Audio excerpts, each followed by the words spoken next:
so excited to be at the My Lady Jane premiere, and we just wanted to ask you, what was it like bringing a character like this to life? In most historical fictions, we see a lot of manipulative mothers, but you were a manipulative father.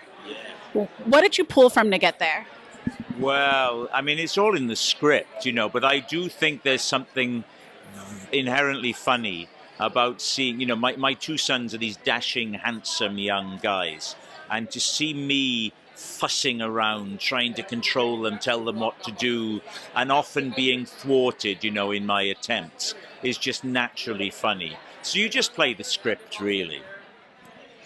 And I know this might be a little bit of a random question, but one of your sons is an Ethian.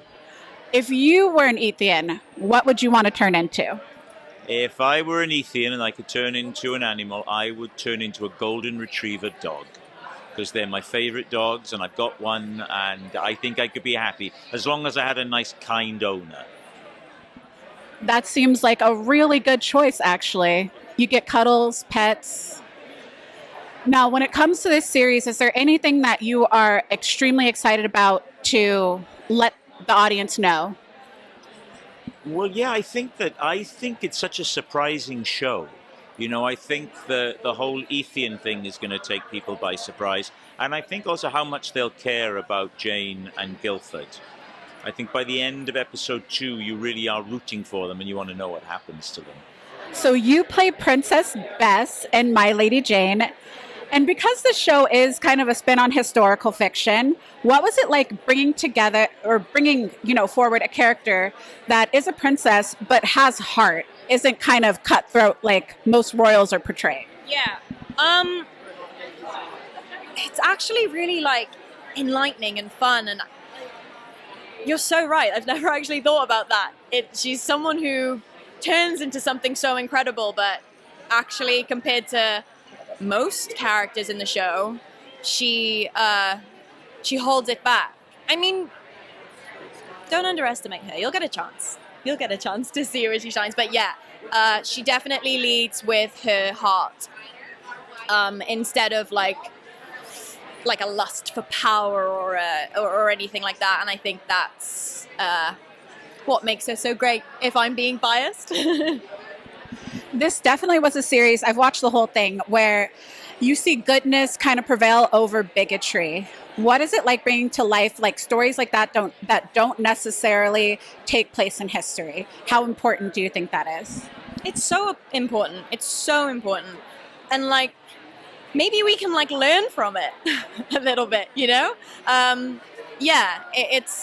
I think especially the women, we always underestimate them, and given the chance, it would have been different, and I think that's amazing.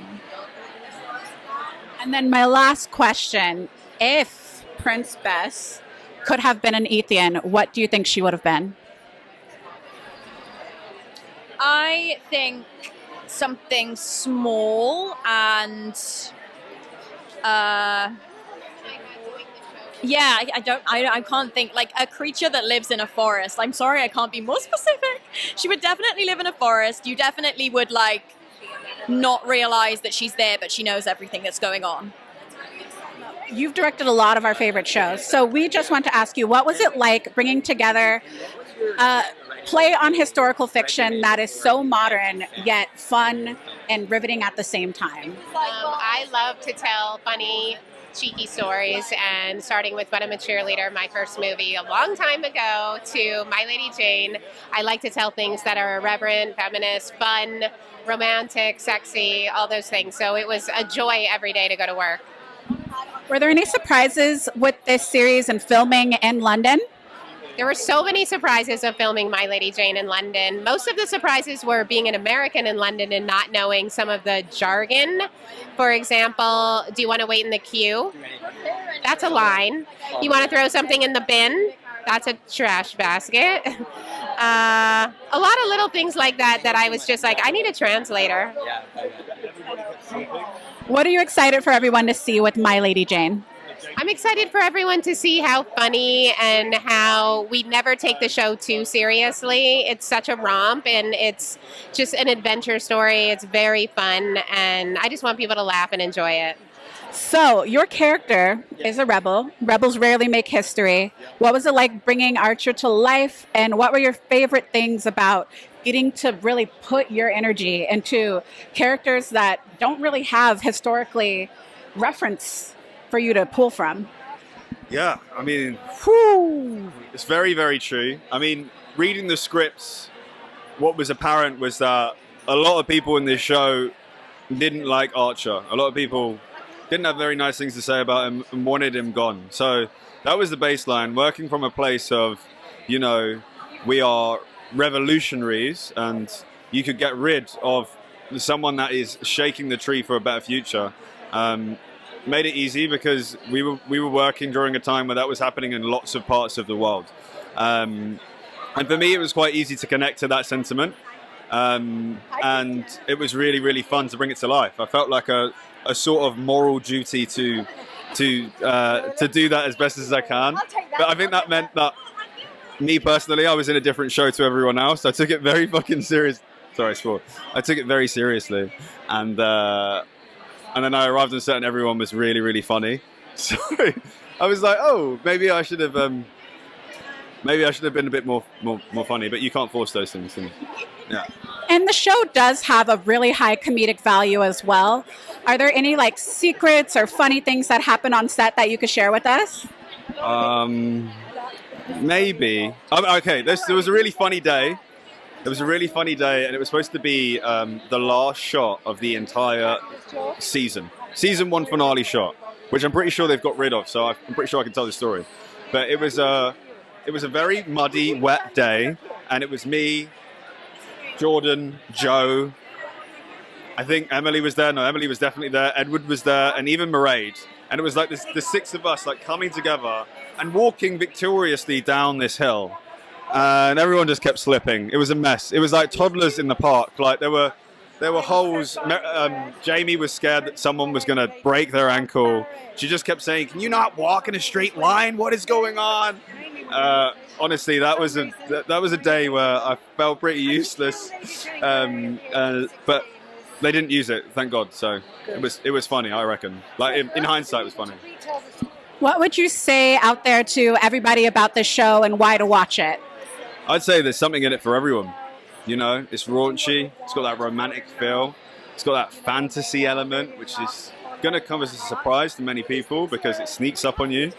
And most importantly, I just think it's different. You know, it's just a really fresh, fun, bingeable take on a piece of history that is forgotten about, and if remembered, you know, just quite bleak. So this paints a new light on it, and Meredith and Gemma have done such a good job at giving it that fresh energy. So, in this series, you are actually an American playing a Brit. What was it like to take on their culture and bring a narrative of a character we know in history, but not that well, to life? You know, it was a responsibility. She's a beloved historical figure, and I'm from California, and so there was a slight pressure there, but I think everyone was so welcoming, and they kind of brought me into their, you know, London ways, and I've learned to really love it. I kind of want to live there. So, yeah, it was great. You play our lovely king and My Lady Jane. Now, this is a historical fiction, but with a completely fantastical take on everything. What were some of your favorite parts about bringing the king to life? Oh, what's my favorite parts? My favorite part was the dog. I know it's not much about King Edward, but his relationship with animals and dogs, it just made things so nice. And I've never worked with animals before, so that was really nice. Also, my head is spinning now. I'm just trying to remember. Just being in the palace and performing at Hampton Court Palace, that was just amazing, man. Yeah, just like giving a speech, and the acoustics in the whole area just made it, just bring it to life. So yeah, just being on a horse, wearing armor, giving a speech, yeah.